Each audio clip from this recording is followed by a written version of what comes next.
დავიწყოთ ბავშვის მაგალითს მოვიყვან ეხლა მე. დედებმა ძალიან კარგად ვიცით, რომ ბავშვის ცხოვრებაში დგება მომენტი, როდესაც ის უნდა მიაჩვიო ქოთანს. ქოთნის გამოყენებას, ხო, გახადო პამპერსი. და დედა დაიწყებს ხოლმე ამის მოქმედებას, ასე ვთქვათ, ბავშვთან ჩარევას, გარკვეულ რო ჩვევა ასწავლოს. შედეგად შეიძლება მიიღოს ბავშვისგან წინააღმდეგობა და მოსინჯოს წინააღმდეგობა მიიღო და უკან დაიხია. ნახე და მერე გადადო შეიძლება მომავალი წლისთვის. გვაქვს ხოლმე ეგეთი მაგალითი. ეხლა კარგად დაფიქრდით. და ამ დროს რომ მკითხო დედას თუ რა არის მიზეზი, რატომაც შენ ამას არ აკეთებ, დედა გეტყვის და თავის თავსაც ეტყვის, რომ იცი რა, აი ბავშვი არ მიეჩვია, აი გაუჭირდა და მოდი გადავდებ. ძალიან ხშირად ჩვენ საკუთარ თავებს ვუმალავთ ნამდვილ სიღრმისეულ მიზეზს, რატომაც არ ვაკეთებთ რაღაცებს, იმ საქმებს, რაც ჩვენი გასაკეთებელი არის რეალურად. და შეიძლება დედა ელოდებოდეს აი იმ მომენტს და დროს, როდესაც ბავშვი უკვე იმ ასაკის გახდება 4 წლის, მაგალითად 5 წლის, როდესაც უკვე თვითონ ბავშვი მიხვდება, რომ ღმერთო ჩემო, მე მგონი სადმე უნდა დავჯდე, რომ ვისაქმო და აღარ მჭირდება ეს პამპერსი და აი ეს საქმე უფრო მარტივად გამოვა.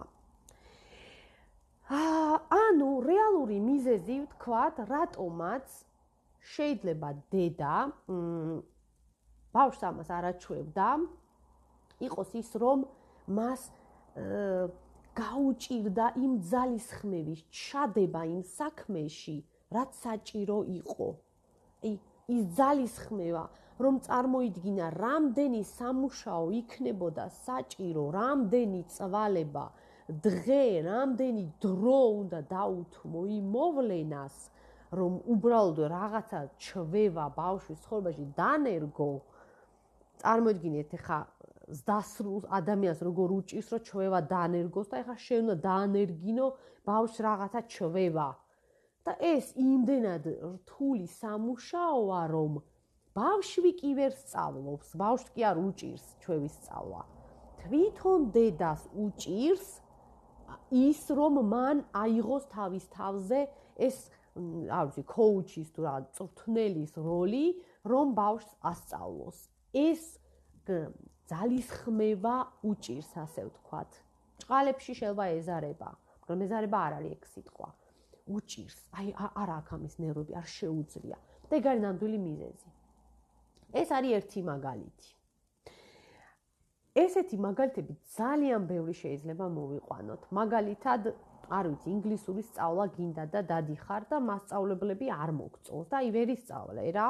და შენ თავს ეუბნები, რომ აი ინგლისურის მასწავლებლები არ ვიცი, დედა ჩემი იყო, რომ აი არ მასწავლა რა, წესიერ სკოლაში არ შემიყვანა და მერე კიდე ინგლისურის მასწავლებლები იყვნენ ცუდები და აი არ გამომადგნენ და აი არ ვიცი ინგლისური, თქვათ ამბობ. მაგრამ ნამდვილი მიზეზი არის, რომ ის ძალისხმევა, რაც შენ უნდა ჩადო იმ ინგლისურის სწავლაში, უბრალოდ არ გინდა, არ შეგიძლია. არა გაქვს ამის ძალა, თუ რა ვიცი, გეზარება, არ გინდა რომ ამას დაუთმო დრო და ამის შედეგად, ანუ ნახე, არის ინგლისური. ანუ უყურე მთელი იდეა რაშია, რომ ჩვენ საკუთარ თავს ძალიან ხშირად ვუმალავთ რეალურ მიზეზს, თუ რატომ არ ვაკეთებთ რაღაც საქმეებს.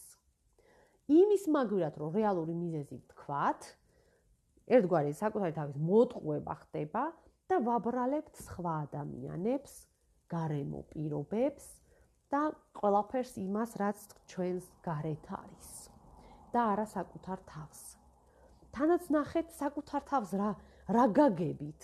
ხო, აი შეიძლება ზოგიერთი ადამიანი იძახდეს, რომ ჩემი ბრალია, მაგრამ არ კონდეს გააზრებული, რას ნიშნავს შენი ბრალია. არა, უბრალოდ აი რადგან დედა ვარ, რაღაცა ალბათ ჩემი ბრალი იქნება. No, არა, არანაირი დედა ვარ და მაგიტომ პასუხისმგებლობა ჩემია და ჩემი ბრალი. არა, ნამდვილად შენ თავს უნდა გკითხო, რატომ არ ვაკეთებ? კი, მაგრამ ეს ყველა ცუდი როგორ არის? ყველა ექიმი ცუდი როგორ არის? ყველა მასწავლებელი ცუდი როგორ არის? ყველა არ ვიცი, ვარჯიში მინდა და ყველა პროგრამა ცუდი როგორ არის, რაც მე შემომთავაზეს, ან ყველა მწვრთნელი ცუდი როგორ არ არის? როგორ არის? ხო? იქნებ რა ხდება და სადღაც იწოვი პასუხს, რომ ნამდვილს ის ზედაპირულ პასუხს არა, რომ ჩემი ბრალი იქნება ალბათ ჩემს ცხოვრებაში, რაც ხდება ყველაფერი ჩემი ბრალია, კარმა. არა, ეს გაუაზრებელი დადანაშაულებაა, იმიტომ რომ ადამიანები მიუტვიან, რომ აი საკუთარი თავი დაბრალეულობის განცდით იცხოვრო და აი ყველაფერი ჩემი ბრალია და ესეც ერთი მსხვერპლის პოზიცია არის. მე არ გთავაზობ მსხვერპლის პოზიციას, ეს არის ყველაზე გაუაზრებელი და ბრალეულობით ცხოვრება არის ყველაზე გაუაზრებელი ცხოვრება, რაც კი შეიძლება ადამიანმა აკეთოს. არა, მე გეუბნები რომ დაინახოთ, შენი ბრალი, შენი წვლილია მან და რა წვლილია, ნამდვილი მიზეზი რა არის? მოძებნე და რა არის ნამდვილი მიზეზი და ვაიმე, აი რომ გაგახსენდება, რები მოგიწევს რომ აკეთო, რომ ეგ შედეგი მიიღო. აი ამაში არ ვდებ ენერგიას, მეზარება, მირჩევნია წამოუწვე, მირჩევნია დაველოდო, მირჩევნია იქნებ თავისით მოხდეს. არა, სულ არ მინდა რა, ფარაუშავს, თავისით მოხდება, რაღაცა იქნება. ხო? ეს არის თავის არიდება, ეს არის თავის მოტყუება. ოკეი, არაფერი არ იქნება თავისით. ან თავისით რაც იქნება, იქნება გვიან. თუ იქნება დაგვიანებული. შედეგებს მიიღებ და ჩამორჩები ცხოვრებას, ჩამორჩები.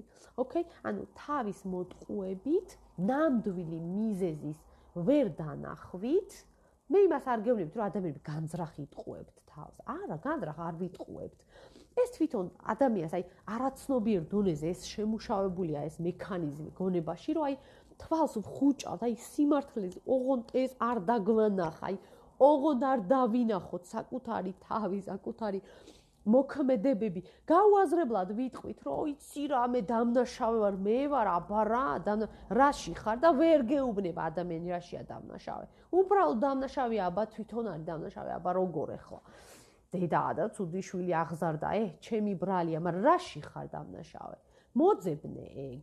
ხვდები? ეგ რომ მოძებნო, ეგეც შემდეგი პასუხისმგებლობაა, ხო? იმიტომ რომ როცა მოძებნი, ჯერ ხო სამუშაოა რომ ეგ მოძებნო შენ თავზე და დასაფიქრებელი.